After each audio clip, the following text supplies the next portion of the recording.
In the early days, obviously, it was Cathay was the major airport in Hong Kong, and I think probably most of you are familiar with the IGS, Instant Guidance System on runway 13. Fantastic approach, and really enjoyed doing that. I flew those approaches for what was it, 12 years. We were operating that. Did you ever do an inside harbour approach? Yep. Yeah, the Western Harbour visual, coming up the harbour from Chung Chau and then around the corner and basically dive at the runway. Tight turns. Yeah. So that's the jumbo on the going past Lion Rock, sort of halfway around the turn on the IGS approach.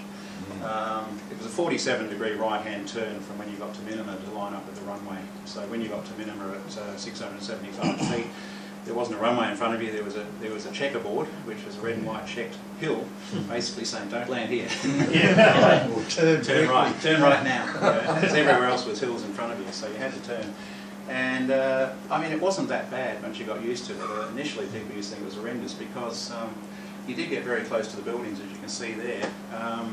You were guaranteed a minimum clearance of 300 feet between your aeroplane and hitting something. I thought that was really good. Aeroplane is 230 feet, 31 feet long, so I thought 300 feet, that's okay, but not everyone agreed with me.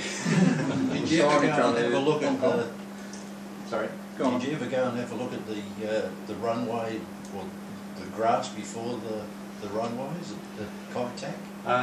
Yeah, it depends on when you're talking about. They ended up displacing the threshold when they lengthened the runway so that you didn't end up going in the undershoot, which got a bit dangerous. Well, there was marks there when I was there in '70.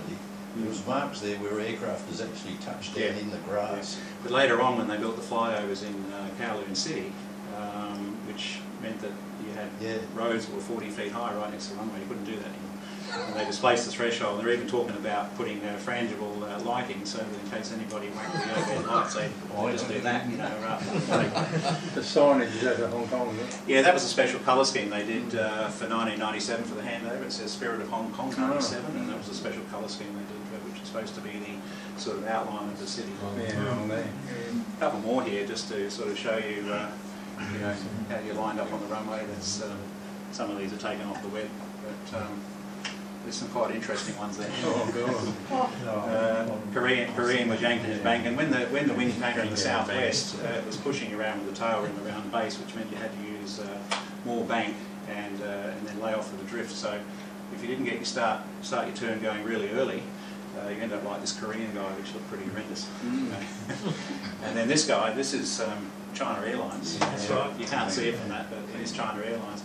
And that's what happens if you go through the centre line and you try and come back and attack the runway. And he actually touched down like that and got away with it. He actually got it straight. But it's actually touching down there at about 45 degrees off runway centre line. So, and the Concorde was really good watching that come around too. That was something else.